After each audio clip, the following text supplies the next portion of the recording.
Yes, it was brief, and none of the governor's vetoes were overridden during this legislative session. In most cases, and there weren't that many bills that were vetoed to override, in most cases I agreed with the governor, but in one case I vehemently disagreed with his veto, and that was on House Committee Bill 3. House Committee Bill is a new kind of bill that was established for a couple of reasons. One, it is sponsored by a committee, so no one individual is responsible for it, which is interesting. House members came up with it because it allowed them to put forward a bill after the date by which bills had to be filed was passed. So that process in and of itself was interesting, but actually it worked out well last session because House Committee Bill 3 was actually both chambers and a bipartisan effort to make sure that the 8,360 Missourians who are seniors with low income or people with disabilities could get the help they needed in their homes, the in-home care they received to live their daily lives.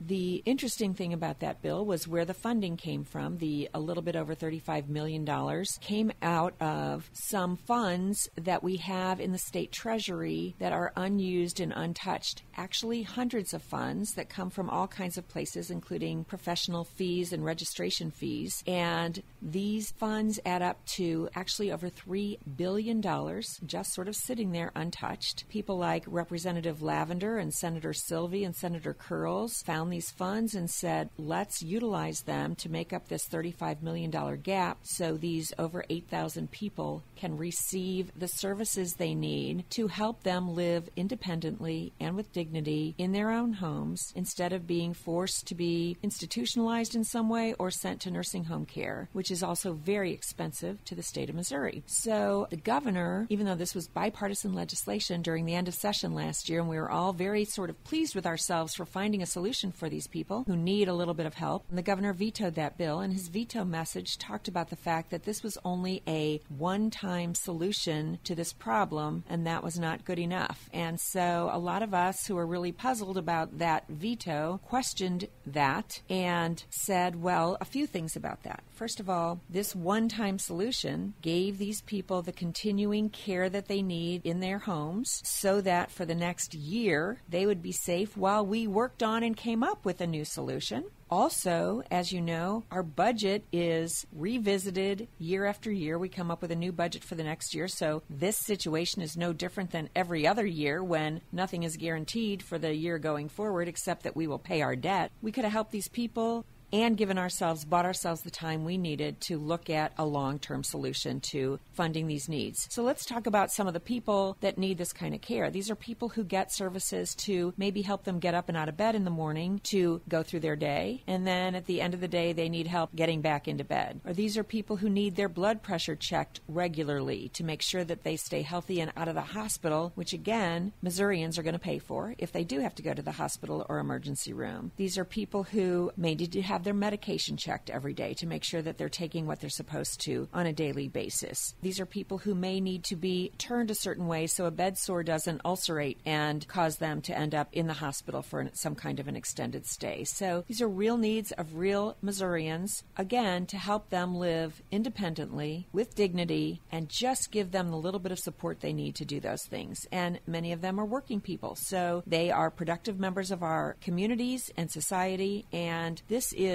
the least expensive and frankly the most moral way to take care of these people. So the governor vetoed that bill, and since it originated in the House, the ability to override the governor's veto comes in the House. My colleague Representative Deb Lavender, gave an impassioned speech on the floor and made the motion to override the governor's veto. A lot of people made the case for doing that. Some people opposed it. A vote was taken, and the bill had all the Democrats and a few Republicans who voted to override the governor's veto. I believe out of the 163 representatives, 49 voted to override the governor's veto. So you can tell by that number that it did not pass. A few people left the chamber and did not vote. The majority of people voted not to override the governor's veto. Interestingly, some of those same people who voted not to override the governor's veto voted to support this bill during the legislative session. The only difference is that the governor intervened and said he wanted to veto this bill, bill, and he was willing to, frankly, risk the lives and health of these 8,000 plus Missourians because he believed that a one-year fix was not good enough. So that was disappointing to me. The risk of their health and well-being is attributable to the governor's actions and to the actions of those representatives who voted to sustain his veto during this session. So that bill never even made it over to my chamber, to the Senate chamber. In the Senate chamber, the only thing that we did not choose to override any of the governor's vetoes of Senate bills, several of which I agreed with the governor's veto. What we did do in the Senate chamber, which is unprecedented in Missouri's history, is we voted to censure Senator Maria Chappelle-Nadal for her comments on Facebook that she posted. The senator said she hoped the president would be assassinated, which, as you may recall, I was among those who called out immediately and said that is absolutely, I condemn those comments, absolutely unfitting a senator, certainly unfitting an elected official, but no one should be calling for an assassination or even hoping for an assassination. I'm not defending the senator here, but I will say that she recognized her terrible error immediately, took down the post, began her apologies, called every colleague of hers to apologize, made public her apology, apologized to President Trump, and knew that she had done wrong. And there was quite a bit of activity and call for her expulsion. I knew that I would be more than willing to censure her. I voted to censure her. The call for expulsion was not made because there were not enough votes in the Senate to expel her. And I think that we did the right thing. I think you need to call out people when they, especially elected officials, when there is this egregious and harmful and frankly, perhaps dangerous of a comment. What I found interesting is Representative Warren Love also made a horrific comment through Facebook, which is still posted. He did not take down his post, and it was with regard to a Confederate monument in his district that had been vandalized, and he said that whoever vandalized that monument should be hung from a tall tree by a long rope. So while our African-American female senator was censured, nothing happened in the House to our white Republican representative. And,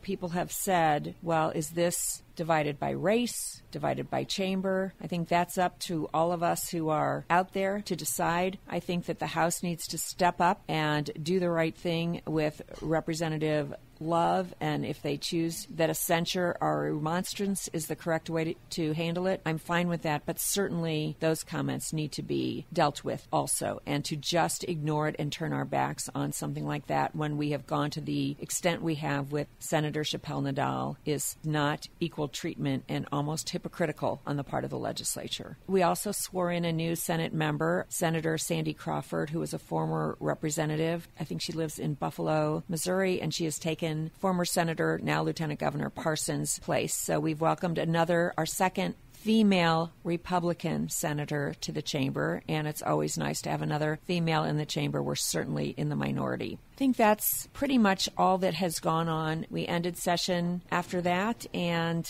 that's the end of our veto session. Unless we're called into special session, we will see you back here at the beginning of January when our general session, our regular session, begins again. Thank you.